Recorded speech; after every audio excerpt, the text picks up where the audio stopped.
Banaskantha દિયોદરના railway overbridge ઉપર પડ્યા મોટા ખાડાઓ. વરસાદને લઈને ઓવરબ્રિજ ઉપરનો રોડ અનેક જગ્યાએ ધોવાયો.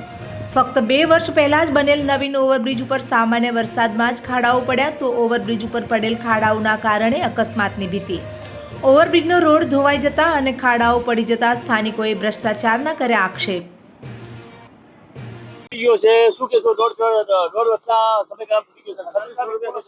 આપણા દિયોદરની અંદર જે અંધારીયો પુલ કહેવાય છે એ આ 1.5 કરોડ ને ખર્ચે કહો તો કરોડો ને ખર્ચે બન્યો છે અને 1.5 વર્ષ હજી પૂરું નથી થયું અને અત્યારથી આ પુલ તૂટી ગયો. અત્યારે કોઈ દવાખાને જવા વાળા રિક્ષા વાળાને તકલીફો પડે છે, પબ્લિક અને સાધન વાળાને બધાને તકલીફો પડે છે.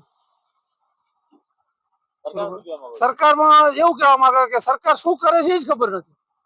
આ વાંધળી સરકાર છે.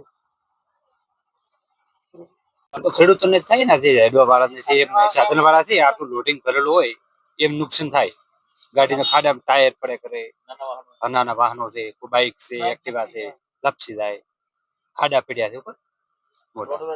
1.5 વર્ષ શો છે બનાયા ને. હા, અને ખાડા પડવા માંડ્યા કોને આવા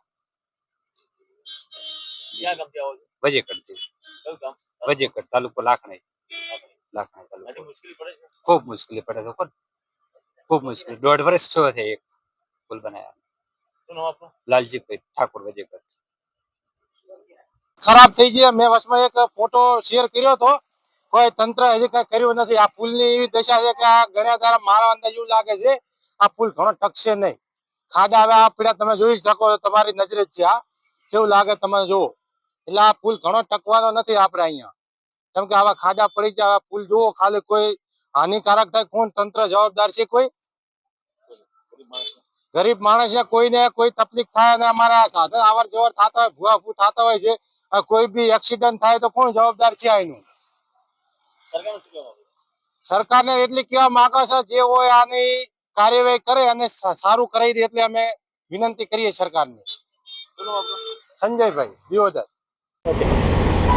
દિયોદરનો જે રેલવે બ્રિજ છે, 1.5 વર્ષ પહેલાં બનાવેલો રેલવે બ્રિજ જોઈએ તો અહીંયા રેલવેના મધ્યના અંદર આજે ભૂવા પડ્યા છે, ખાડા પડ્યા છે. જે પ્રકારે અહીંથી જે વાહન ચાલકો પસાર થયા છે, ક્યાંક ને ક્યાંક વાહન ચાલકોની મુશ્કેલી પડી છે. જે પ્રકારે વાહન ચાલકોની વાત એવી છે કે ક્યાંક ને ક્યાંક આ નાના ખાડાઓ નાના વાહનો ચાલકોને ક્યાંક ને ક્યાંક અડફેટમાં લે અને મોટી જાનહાનિ જાય તો એના માટે જવાબદાર કોણ? આ માટે તંત્ર આના માટે પગલાં લે માટેની સરકાર અને તંત્રને વિનંતી કરી રહ્યા છે વાહન ચાલકો. જે પ્રકારે 36 કરોડના ખર્ચે બનેલો આ રેલવે બ્રિજ આપ દ્રશ્યો જોઈ રહ્યા છો. જે પ્રકારે આ બ્રિજના જે મધ્યમાં જે બ્રિજ બનાવ્યો છે, આ બ્રિજ બનાવેલો છે એ તૂટી ગયો છે અને એને લીધે લોકો અને વાહન ચાલકોને ભારે મુશ્કેલી નડી છે. દિયોદરના આ જે રેલવે બ્રિજ છે, અહીંથી પસાર થતા ભાભર, દિયોદર, લાખણી સહિતના જે મહત્ત્વના શહેરો છે, આ મહત્ત્વના શહેરોના ઉપરથી વાહન ચાલકો પસાર થયા છે. ક્યાંક ને ક્યાંક આ રેલવે બ્રિજ 1.5 વર્ષના સમયગાળામાં તૂટી જતા ક્યાંક ને ક્યાંક લોકો અને વાહન ચાલકોમાં ભારે નારાજગી વ્યક્ત થઈ રહી છે. કિશોર નાયક, મંતવ્ય ન્યૂઝ, દિયોદર, बनासकांठा। क्या बताइए ब्रिज जो है ये ब्रिज 36 करोड़ के खर्चे में बनाया है, लेकिन अभी ये टूट गया है बीच में से। रोड टूट गई है, छोटा मोटा अकस्मात हो सकता है तो इसकी जवाबदारी सरकार श्री लेगा, कौन लेगा? और छोटे साधन गिर जाते हैं, बाइक वाले फट जाते हैं, चलने में दिक्कत हो रही है। हम ये कहेंगे सरकार से जल्द से जल्द इसको रिपेयरिंग या कंप्लीट किया जाए।